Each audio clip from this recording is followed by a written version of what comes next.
This is Still Enrolled. And welcome on into the latest edition of Still Enrolled, a Big Ten football podcast. As always, Ryan Hickey, Brian Tripp with you here as we are here, Tripp. It's playoff week. Playoffs. We have made it. 3 Big Ten first-round matchups we'll dive into a little bit here on Monday. We'll really dive deeper into them on Thursday and break down those individual Tennessee, Ohio State, Penn State, SMU, Indiana, Notre Dame matchups here. But we'll still get into a little bit of the playoff here as well. We got some other ticketing news. We got some transfer news as well. It's still a very busy podcast we got loaded for you. And speaking of busy, Tripp, I look at your background. Usually I'm seeing some white walls, some white closet doors. I see a nice Christmas tree, a different background. Well, you're like the traveling man. You travel more than the traveling pants here. Where are we at this weekend? In Seattle. Went to the Kraken game on Saturday and the Seahawks-Packers game last night. And then I know you're in Eastern time, so like your day's half over already, but it's still early morning here in Seattle, 10:30 as we record this podcast. So I appreciate you accommodating my schedule, but it's great to get this thing rolling with so much news. And the weather, for the most part, has been okay. It's been okay here. Not too bad. Poured on Friday, but not too bad. It's been a fun trip visiting friends. One of the very few weekends that is it snowing there in New York? I see you peeking out the window. I was going to say, I think right now, Seattle, New York weather is very similar. It is cold in the 40s and it is raining. So we may be worlds apart, coasts apart, but hey, got the same weather. Look at that. We're one of the same. It's almost like we could have named this podcast Coast to Coast. To take, you know what? Let's just take it behind the curtain. That was our initial name. This podcast was going to be Coast to Coast. We both love the name. And unfortunately, some legal issues did not allow us to use that name. And we could have been literally living out Coast to Coast right now. Well, Still Enrolled. Big podcast. Still Enrolled. I like Still Enrolled. I think it's great. I think it's a great name. Yogi Roth liked it, which is good. Missed that interview. Check it out on our YouTube page, wherever you get your pods. Yogi was awesome last week. All right, Tripp. So now, despite you being in Seattle, 3,000 plus miles away here, we got some big news right in your backyard as 2 big pieces of news came out here from Penn State that directly impacts the playoff and beyond. Drew Allar announced on Monday morning he is coming back to Penn State in 2025. It was a little bit of a question. We're unsure. Now he's coming back in 2025. A huge gift for the Nittany Lions.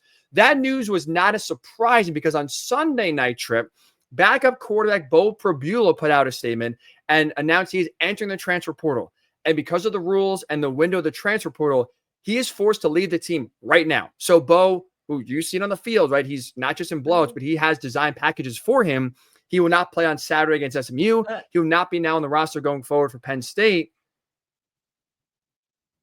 Not forced to leave the team right now, but felt like they couldn't come to an agreement on a situation where he could stay with the team in the current format and structure of college football. Because why, Ryan? We both completely agree on this, right? This isn't a Penn State thing. It's not a Beau Pribula thing. It's not a Drew Allar thing. It's not a James Franklin thing. This is a college football problem for teams who are playing in the college football playoff to have already navigated signing day, conference championship game, this portal window being open, the first window open until December 28th, and trying to prepare for a game to advance to the Elite Eight, or for other teams, a game to advance to a national semifinal.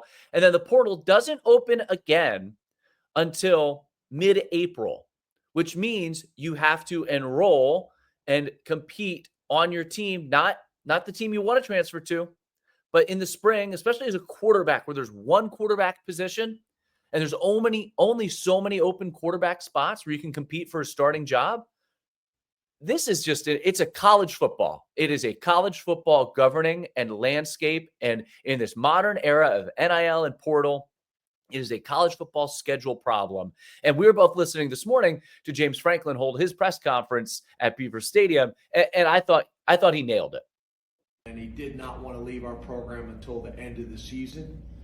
But the way the portal is and the timing of it and the way our team is playing, and when you play the position of quarterback and there's only one spot and those spots are filling up,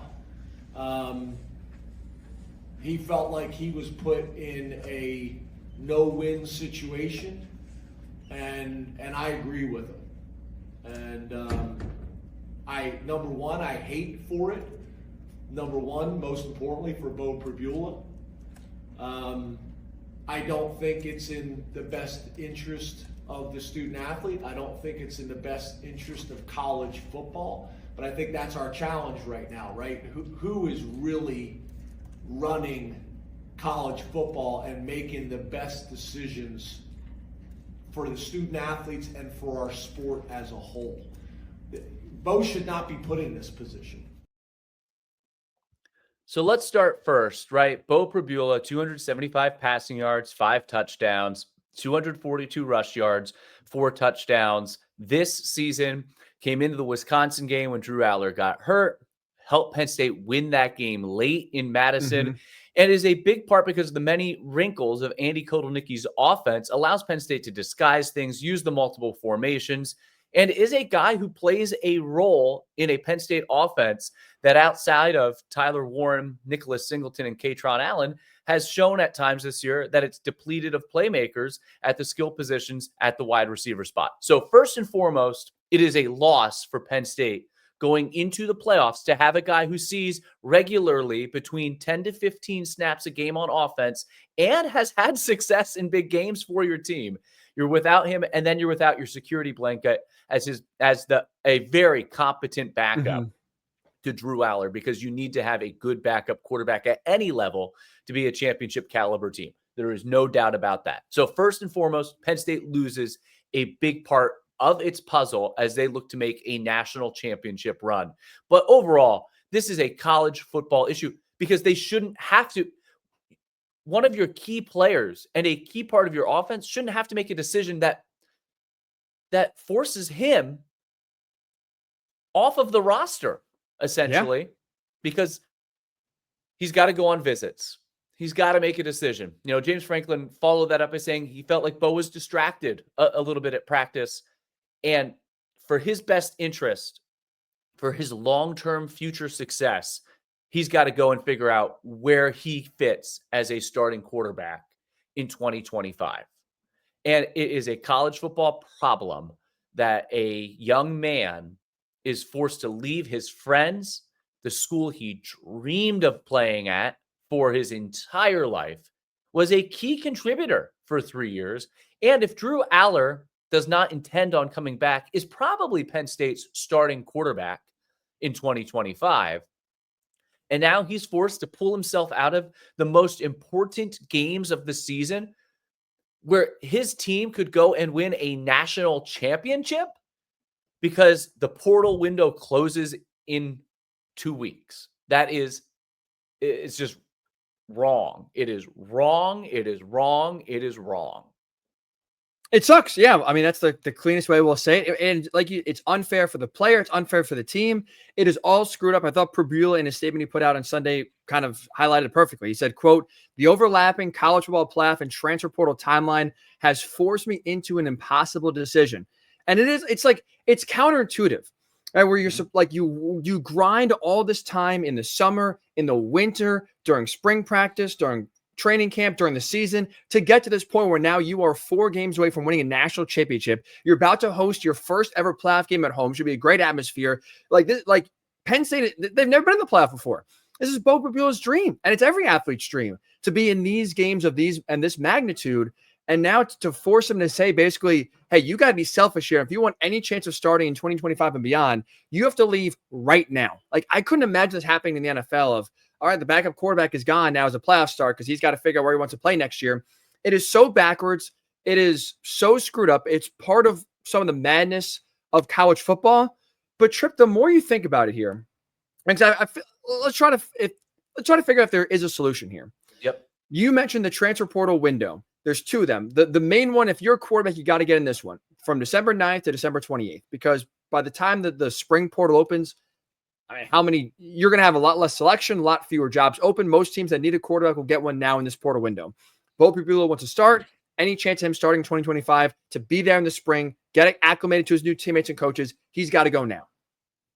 Is there any way that athletes and teams can have the best of both worlds, where you could still allow Beau Pribula to go to a new team in 2025, to be able to still get his dream of being a starting quarterback and thus try to improve his NFL draft stock, while also at the same time allowing him to finish what he started, which is playing for Penn State. And again, this is relevant to any quarterback here, finish out this upcoming season.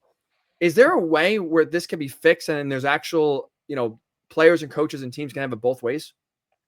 Here's the two elephants in the room that really haven't been discussed, right? We can try to come up with a formula in a college football playoff, schedule, or a transfer portal window schedule, or do you need a commissioner for college football? What hasn't been discussed? Why ultimately are we having these issues? Number one, it's a new era. I understand that, and they're still trying to figure it out. But as you figure it out, the college football playoff is independent from the NCAA. They are two separate entities. The NCAA governs championships at the FCS level. The Division I men's basketball championship is their money maker. They do not have a cut of the pie in the college football playoff. So when James Franklin talks about how do we fix this, we need a commissioner for college football. Is there a board of directors that runs? How do you govern FBS football and your group of 5 teams and your Power 4 schools? How do you govern that separately from the NCAA? Because it's its own thing. It's its own league. It's its own beast. It's its own animal. But then how does that, when you start to think about the $22 million that an athletic department's now going to get to pay players, how do they fit then within a college athletic department still? How do they fit within certain appropriations from the NCAA? So that's the first part. No one's really talked about it. College football at the FBS level and the college football playoff, you can talk about NCAA rules. Well, okay, they're NCAA athletes, but really they're their own thing because the championship's not decided by the NCAA. That's crowning the teams at the FCS level. The second part that hasn't been discussed is, you can make this calendar and change the portal window and do whatever you want with it. However, these are still, and I use the term extremely loosely because they're players now, but they're still student athletes, and you have to be enrolled at a school to be on the team. If Pribula finishes the season for Penn State, he misses, number one, he has to be enrolled for the second semester for Penn State because the season could continue into 2 weeks into the second semester. Semester. But then he misses the opportunity to enroll somewhere else for the spring. So yes, 99.9% of the time, athletes at this level are getting enrolled into schools and admitted to schools without the, whatever the admission requirements may be, they're finding a way to get them in. And I'm not saying that they're not academically in good standing because they work to get grades to a certain point to make sure these athletes are eligible for admission into a school. So to get admitted is still a separate entity than just the football team saying, here's your national letter of intent, your NLI, you're in the school. You still have to get admitted to the school. And that has its own timeline. Some schools faster than others for the portal because they have to, right? They still have to review your credits, what transfers over, where are you at academically? Do you meet the admission standards of our schools? What can we do to help those admission standards change a little bit because you have so many people advocating for you in your corner? And that has its own timeline. And while we all believe, and college football is super powerful, and these coaches are super powerful, and it's the front door to any major university. Look what Nick Saban going and winning national championships did at the University of Alabama for its education and the state of the education, the academic programs at the school.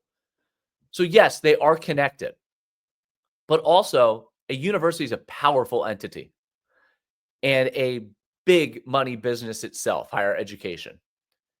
They have their own rules, guidelines, board of directors, board of trustees, presidents, chancellors, etc. That aren't just going to bend over to the college football playoff schedule. So those are two elements. Everyone's just like, well, the NCAA fix it. Well, college football playoff is an NCAA entity. They are still enrolled students. So how do you make it work in a university timeline as well?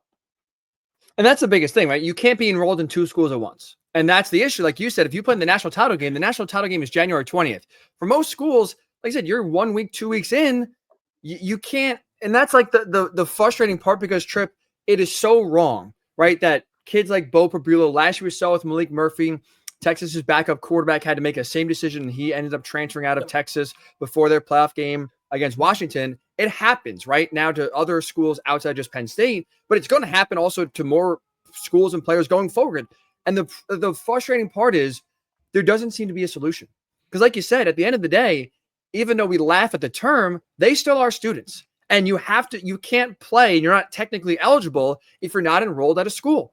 So you can't when you're, it's maddening.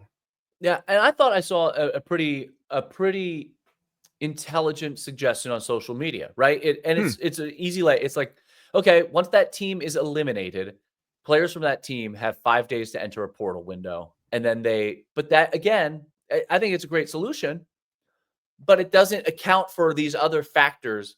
For all of these pieces to be in alignment might be impossible. And the fact is the Power 4 schools and maybe the Group of 5 schools, I know I said it before, they need to become their own entity. And that probably is the only way you can have that success. Is there a way where you could have a waiver where, again, this is right. And also, let's remember, this is impacting at most 8 teams a year, right? Like if you're playing this late, there are only so few teams are playing. So this is 8 teams a year that's being impacted by that. Ryan, I just want to cut you off right there because I agree. Like Beau Pribula could have played this weekend. It's not that he's in the portal, you can't play. Each team has its own set of rules. So the thing at Penn State has always been for James Franklin, once a player is in the portal, they typically are no longer a member of the team. But from listening to his comments, it sounded like they wanted to work out a solution for Pribula to play. And then they just realized, you know what, because of all the moving parts and different factors, that's not possible. That's not possible. So I think it depends on the situation, but why play then the first round, knowing that like at some point that arrangement has to change or end, whether it's after the round of 8, but then you get to the national semifinals, then all of a sudden it's like, oh, he's in the portal, he's enrolled somewhere else. Okay, now he's just not on our team anymore. Like I do think there was a way for them to figure out how he could have played for a game or two, which is another really weird element of it, because then if you keep winning, all of a sudden is he not available because he's enrolled somewhere else because he is in the portal, right? Like he would have had to make a decision by December 28th. So at that point, he would say, I'm not a member of Penn State football team anymore. So he could have played this week knowing that, well, December 28th is the day I'm going to announce that I'm going to X school. And then he doesn't play in the Fiesta Bowl national semifinal national championship. Like that's still unfair for the kid. Right. Very much so. And so that brings me, I guess, to my question. No, you're good. That's good context. Because again, I feel like this is still a new world. We're all trying to figure it out. And we're trying to figure out, like, again, solutions. How can this change? And to your point, it is a lot harder because now this is not just a sports thing. It's not a football problem. It's an education problem. Yeah. Where again, you can't be enrolled in 2 schools at once. And so it goes back to like, is there like, I don't know, you're more connected to education than I am, Tripp. You're a professor, so you're a smart man here. Let's use is there a way like we create like a waiver? We have to tell the audience now. I teach a news writing class in Penn State's Belisario College of Communication. So I'm an adjunct instructor. It is still weird when I get like an email, Professor Tripp or Mr. Tripp. I haven't gotten, I hear what is common. What is common for any adjunct professor is to be doctor. Like just because you're a professor, you think you're a doctor. I am by far and away, maybe the doctor of college football. I was about to say, I appreciate college football. College football needs a doctor. They need a lot. They need a savior. They need a doctor. They need a commission. They need a whole hell of a lot of hope. So since we have a doctor on the pod here, Dr. Tripp, can you help us out here? Is there a world you could see where we could create some sort of waiver to use your Beau Pribula point? Let's just say he commits to, I don't know, let's just pick a random school, Clemson. Let's say Beau Pribula goes in the portal and says, you know what, I'm going to play for Clemson in 2025. Is it possible at all to where he could still play on Penn State's roster through, let's just call it the national title game, just because that's the last game possible on January 20th, yet still like play for Penn State, be eligible, yet still be enrolled at Clemson? Is there like is that I don't know if that's allowed. Is that the only, I guess, solution we possibly could have to this problem? Is that possible in higher education? I guess, because even if you change the portal window, like classes start, that's the whole thing. Everyone's just like, well, we just got to change the college football timeline in the portal window. But how could you be a Clemson student and still be practicing in Happy Valley? And again, this is impacting like 0.05% of college football players ultimately at the end of the day. Ultimately, that's all it's going to impact.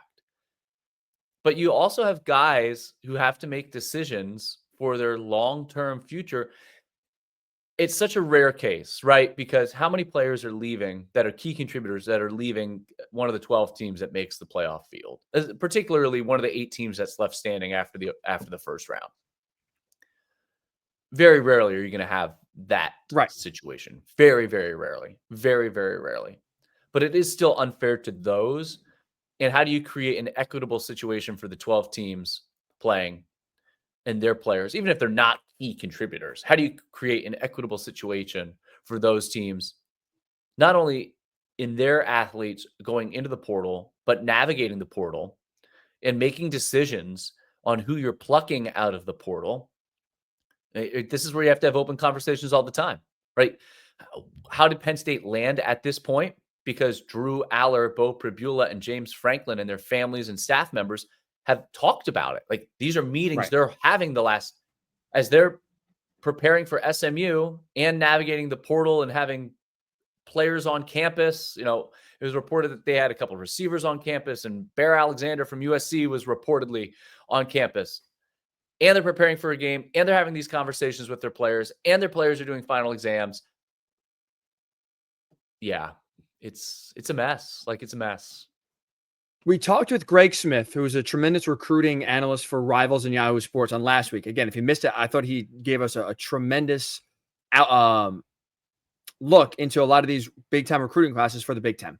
And one thing we talked about to finish the trip, right, was about the timing of it. Like, why are you having National Signing Day literally right in the middle of Conference Championship Week as teams are preparing to play a big game?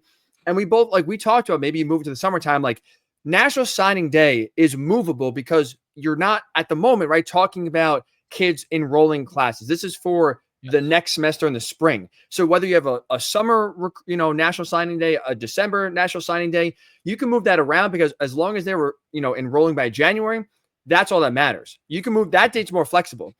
I think to sum it up here, the most frustrating part, and this is not to defend the NCAA, but I think it's just to highlight why this is such a complicated issue, is because you are a student, you have to be enrolled by classes in January. The start date, right, for different universities is at different times, first week of January, second week of January, whenever. But you got to be enrolled by the time classes start for that university you want to go to, and you can't be enrolled in 2 schools at once. So if you're playing on January 20th for Penn State, and Clemson, if it's that school you want to commit to, they start classes on January 10th, you can't be enrolled in both. And that's, I think, the biggest frustration, because it, like you said, it's a small number of kids, small number of schools affected, but it is a big decision that really does suck and impacts, and maybe could have it could maybe one day, depending on who the player is and the depth behind it or lack thereof, it could one day we could talk about impacting a national championship. But isn't this so appropriate for college football? Here, we have a game on Friday. We're 4 or 5 days away from the biggest, to this point, the biggest 4 games of the year and headline matchups. And only in college football are you talking about what's wrong with it than the actual games themselves. You're not wrong. That is a theme that does prevail throughout all of college football. One thing I should really fast here, because I want to continue now the conversation of non-college football talk for one more second here. I want to ask you this. The other side of this, right, is Drew Allar coming back, and that's really the big reason why Beau is entering the transfer portal. That's, I think, a huge get here for Penn State to keep their quarterback for 2025. Look, still, again, a lot of roster movement between now and, let's say, spring ball, or even really training camp in July and August. Would you say right now Penn State could be the team to beat here in 2025 in the Big Ten? Man, Oregon's had so much success in the transfer portal, and you look at what Dan Lanning's done. Obviously, the uncertainty, though, is what's their quarterback position going to be next year. It gives Penn State fans a lot of reason to be optimistic with, I think, the strides Allar has made this year, his leadership, what he's done on the field, some of the incredible plays that he can make. He's got unbelievable arm talent. He's a great athlete. We've seen him use his legs.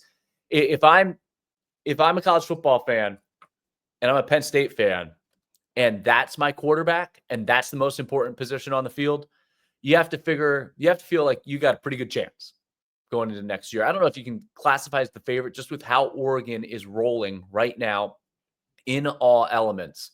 But you look at statistically what Allar's done, what he's done as a leader. And then here's the big part of it, right? If you're trying to mine the portal right now for wide receivers, and you can point and say, come be the wide receiver for the guy who I think has a chance to go number 1 overall in the NFL draft next year. Hey, looking at a school, where do you want to go? Well, Andy Kotelnicki's back for 2025. So is Drew Allar. Want to be a receiver? Think being in that offense with that arm and that quarterback might set you up for a pretty good season. So Allar saying that now helps Penn State in a big way in making it a very attractive destination as a wide receiver, I would assume as well.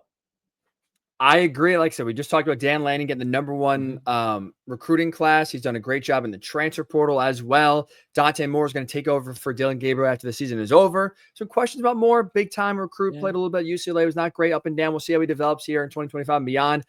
I think they're right there. I think Penn State's right there, like you said, not just because of the talent they have, the experience that Allar has, but also now the work he can do in recruiting some receivers, which has been a big issue for Penn State in recent years, not having a game-breaking, reliable wide receiver on the outside. That now, like you said, now Penn State all of a sudden a lot more attractive of a team compared to if Allar was going into the draft after this season. So I'm with you. I think this is huge for Penn State here moving forward. Before we move on, Ryan, too, we were just talking about Oregon and what they're doing in the portal. And they're not only are they going into the portal, they're getting players from other Big Ten schools in the portal, which shows you the strength of Oregon. Is going to show you the strength of the upper echelon teams of the conference. And a couple of teams that didn't have a ton of great players, but had a few, right? Northwestern losing Taron Johnson, outstanding cornerback to Oregon, second team all Big Ten this year. I thought he was really good last year for him as well. 46 tackles, 2 interceptions. Big loss. And then you had Purdue, which had 1 good offensive player and 1 good defensive player. And the safety, Dylan Tiedemann. Did I say that right? I'm trying to remember back to the game. You got it? You nailed it. Good. I got it. He goes to Oregon, Big Ten Freshman of the Year in 2023, led all Big Ten defensive backs and tackles, 104 in 2024, number 1 safety in the portal, number 13 player overall in the portal. He also goes to Oregon. So you have players. Purdue and Northwestern just got worse, and Oregon just got better as they fill their needs. And again, talking about Dan Lanning, those are 2 huge pickups for the Ducks. And they've had success. You think Kyrie Jackson, Jabbar Muhammad, both transfer quarterbacks that came to Oregon for 1 year and elevate themselves and elevate the team. It's just that model that Oregon's had a lot of success with, going into the portal and getting the best guys available out of the portal. Players want to play for Dan Lanning.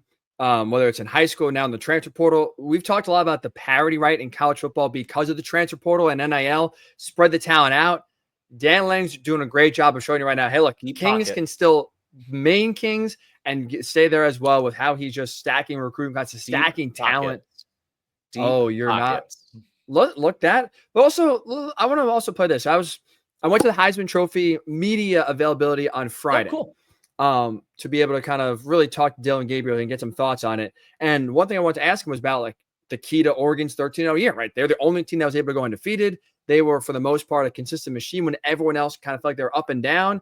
Dillon Gabriel did highlight why and how Oregon is able to be so consistent this season. The preparation and having Coach Lanning, the way we do what we do, I believe has great intent behind it. It allows us to just flourish and, our specific role of our team. And I think everyone's owned that and it's played pretty well in their specific, role. But we've been enjoying it as well, and I think the strive to get better every single day has been extremely positive, which allows us to, like I said, flourish and accept that role we have.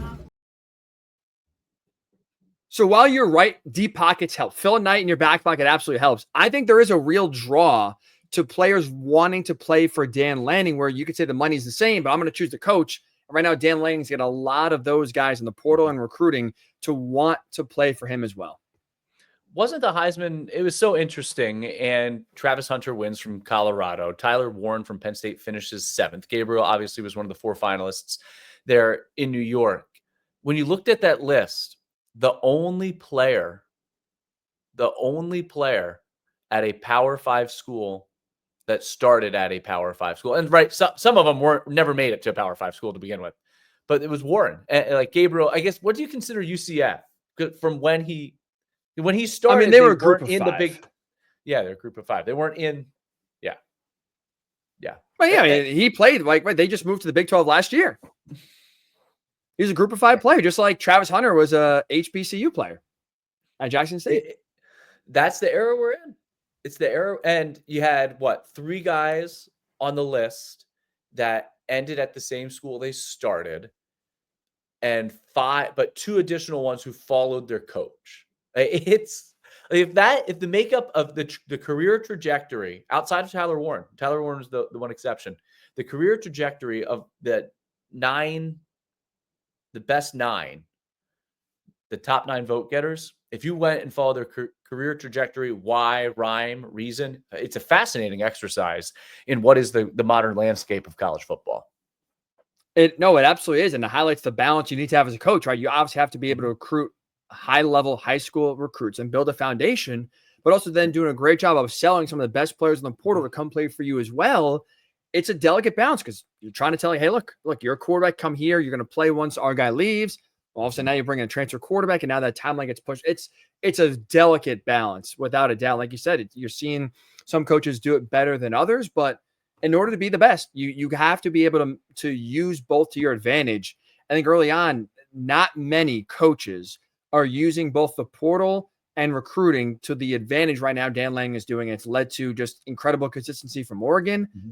And like you said, it's not ending anytime soon. This is not just a one-year wonder. This is not a little bit of a run here. They're going to come back down to earth, or, next year's team doesn't look promising. They're going to lose a lot of talent. No, they're reloading every single year.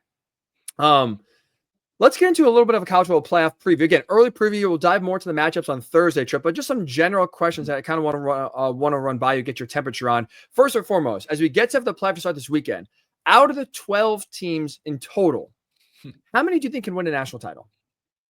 I think it's wide open. Am I allowed to say 12?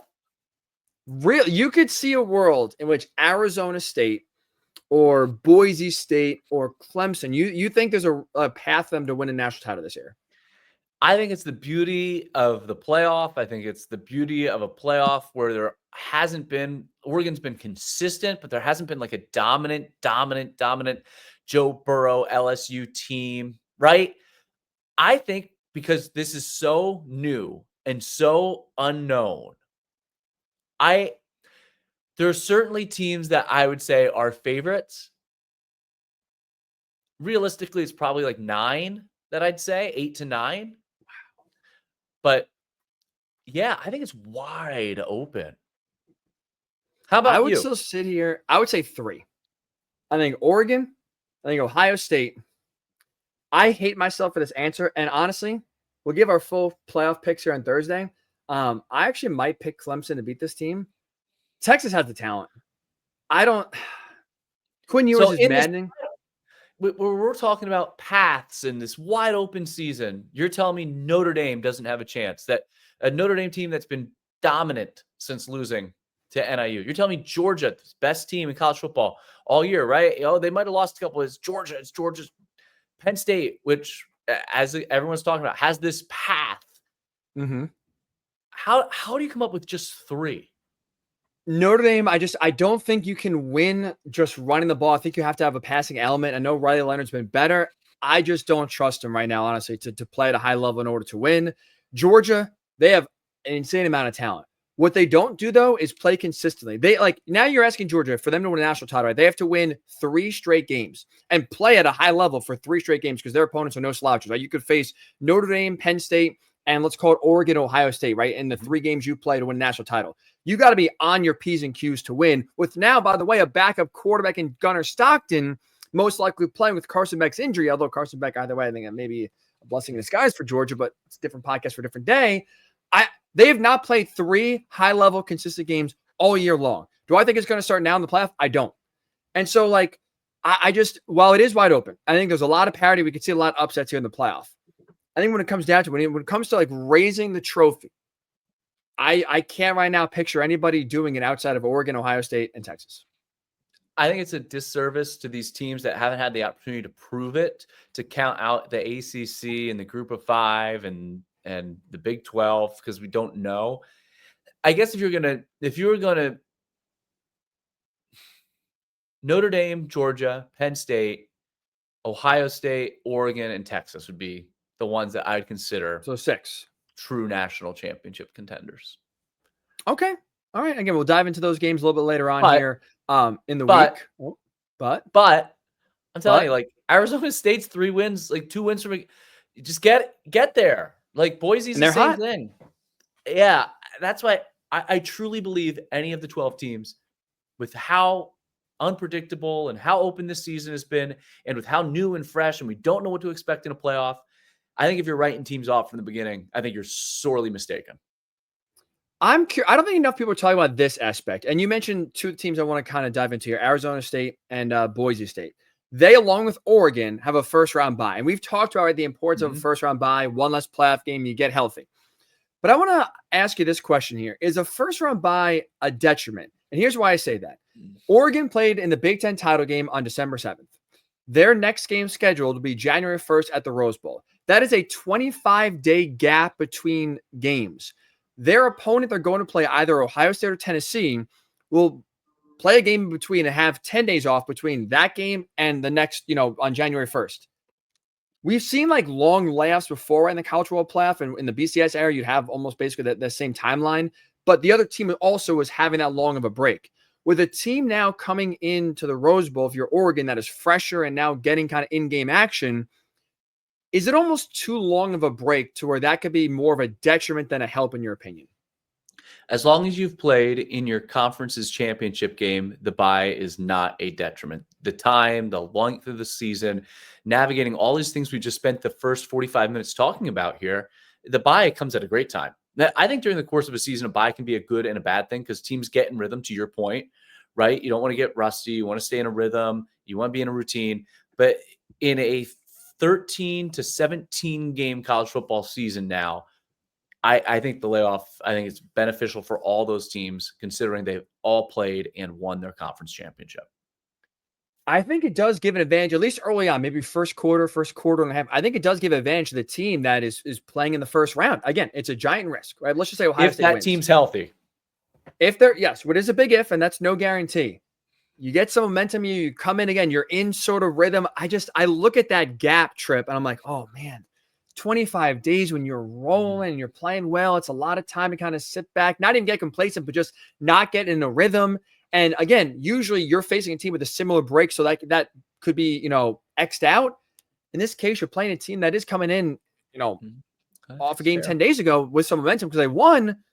I don't think that's being talked about enough, and definitely something we'll watch as that game gets closer here, how that first quarter and a half, first half even, does impact that game if Oregon does come out slow or a little rusty just because they haven't played in so long. Speaking of first-round matchups here, who do you think is more pressure to win the opening round game? Is it Ryan Day having to beat Tennessee, or is it James Franklin having to beat SMU? Who do you think has more pressure on him? Ooh, man. I think both, for both, they're not going anywhere regardless of this one game. I do think it's James Franklin with how much Penn State has struggled in big games with their path, right? I think solely based on the opponent here because of their path. Man, I don't know that you could classify it as accomplishing something if you can't at least get that one and maybe even get the Fiesta Bowl. I think the pressure is immense on Ryan Day. It would be an incredible failure for Ohio State not to get out of the first round with all that talent this year. But I think because of, not that Ryan Day doesn't have a lot of pressure and heat, I don't know that it changes it whether he wins or loses that first game. They're still going to talk about Michigan. He has to win a couple in this thing, I think, to get some heat off him. James Franklin and Penn State's program needs it, especially with how much has been made of their path. That for me, I'm with you. And it's solely like either fan base, they're going to be enraged, right? If either team loses on Saturday. So there's no better loss or okay. One fan base won't be upset. Both will be livid. I would pick Penn State. I'm with you and James Franklin because it's just the opponent. Like, look, Ohio State fans, you're not going to want to hear, oh, Tennessee's a good team, whatever. You're going to be very upset. But I probably you would be a lot more upset if you lose to SMU at home compared to losing to Tennessee. Because of, like you said, the path for Penn State, SMU is perceived to be a weaker team than Tennessee, and they are a weaker team compared to Tennessee. You got to get this one. At home, weaker team you should beat. I think James Franklin has more pressure on him to win this opening round game just because of the opponent that Penn State is facing here. We talked quarterbacks to start this podcast trip. As you start to wind it down, let's go back to quarterbacks here. As you look at the platform, let's put every team in here, all 12 teams. Would you say the Big Ten has the 4 best quarterbacks in the playoff? In Dylan Gabriel, Drew Allar, Curtis Rourke, and Will Howard. Well, you think, I kind of put you on the spot here. I would argue yes, because you think about it, who else? You got Kevin Jennings of SMU has had a really good year. Quinn Ewers has been up and down, but he has a lot of talent as well. Cade Klubnik has played well against Riley Leonard, has gotten better each and every week. Georgia's quarterback right now is a giant question mark. Carson Beck, Gunnar Stockton probably could be a backup there.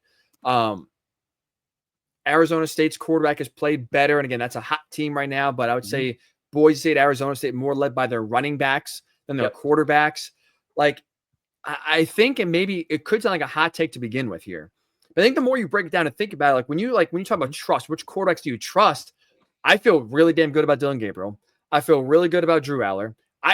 I know it was not a good showing in the only big game India had this year, but I feel good that Curtis Rourke and the Indiana team overall will put up a lot better fight against Notre Dame on Friday than they did against Ohio State in the shoe at this point now, a month and a half ago, 6 weeks ago.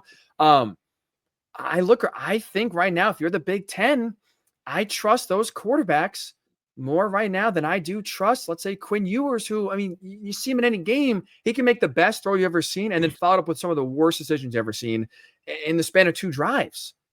There's a lot to talk about here from the Big Ten perspective. But I think when you look at quarterbacks, I think that even Will Howard, again, I know Michigan did not go well, and we left him out. I apologize. Well, no slight there. But like the other 3 big games against top 5 teams in Oregon, Penn State, and Indiana, he's played well. Been, you could argue, one of the 2 or 3 reasons why they've won each of those games, or at least in the Oregon game was competitive. They're not, I don't know, Trip. I can't sit here and you go through it. I don't think there's a quarterback outside of the Big Ten right now I would take in the playoff right now over any of these 4 guys. No, I agree with you. How would you rank the 4? I would say Dylan Gabriel 1, Drew Allar 2. Because Will Howard's proved it, I go Will Howard 3, Curtis Rourke 4. Do you have any disagreements to that? No, I agree. Big Ten is not getting a lot of quarterback love. I think going to this playoff, man, it is. I agree. You got to feel good about the quarterback matchups. Now, it doesn't mean you're going to win the game, right?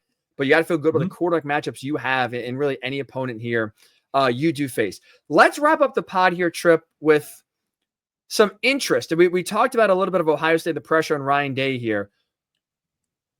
It seems like we can maybe have an orange invasion going to the shoe as apparently Ohio State's pre-sale code where season ticket holders were able to buy tickets before it went on sale to the general public.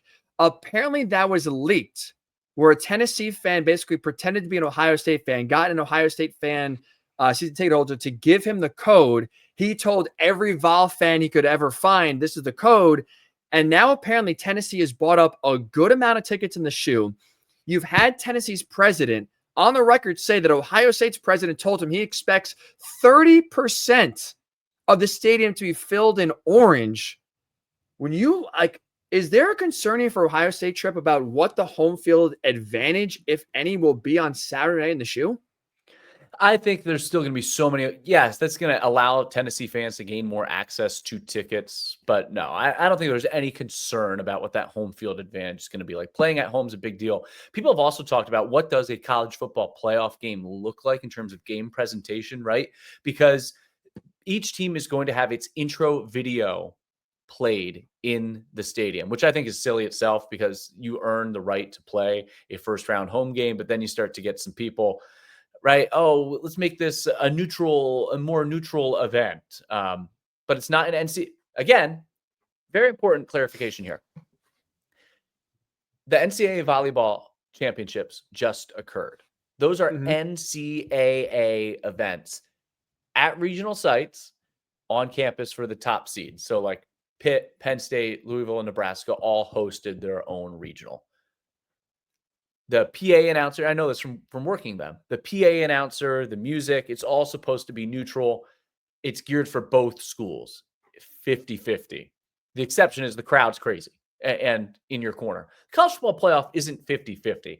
The advertising will be different. That'll be playoff advertising. It won't be Penn State's game in terms of advertising. It won't be Penn State's game fully in terms of game presentation because there are certain spots that the playoff has to run on the video board and the other ribbon boards, all that's going to be playoff branded and playoff advertisement. The 2 intro videos will play. Other than that, it's a Penn State home game. So the did see some social media discussion. So Penn State, Ohio State, they don't have to worry about playing. You can play whatever song you want.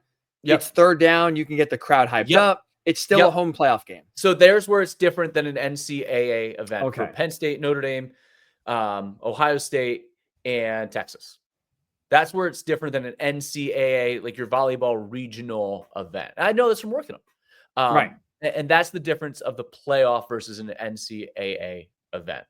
So I think, yes, long answer, yes, Ohio State still has a home field advantage, even though some Tennessee fans will have bought tickets. Either way, should be a rowdy atmosphere in Columbus. What I'm interested trip into seeing is if Tennessee gets off to a good start here, sure could have some vocal Vol fans and maybe the I can't wait to break the games down. Thursday. Me too. Thursday, we dive deep into the college football playoff. Head first into 3 Big Ten matchups here. Also give you a little pick on Clemson, Texas as well here. As the playoff is finally here. We've been talking about a 12-team playoff for years. We are now just days away. A huge episode coming on Thursday. So make sure you're subscribing on YouTube. Make sure you are downloading and subscribing wherever you get your podcasts. Tell your friends about it. You won't hear a better Big Ten playoff preview than what you're going to get on Thursday right here on the Still Enrolled podcast. So stay warm. Stay dry. Trip, you have a safe flight. Get some sleep, buddy. Rest up. Thank you. Thursday will be a good one. Enjoy the week. We'll talk to you Thursday right here on the Still Enrolled podcast.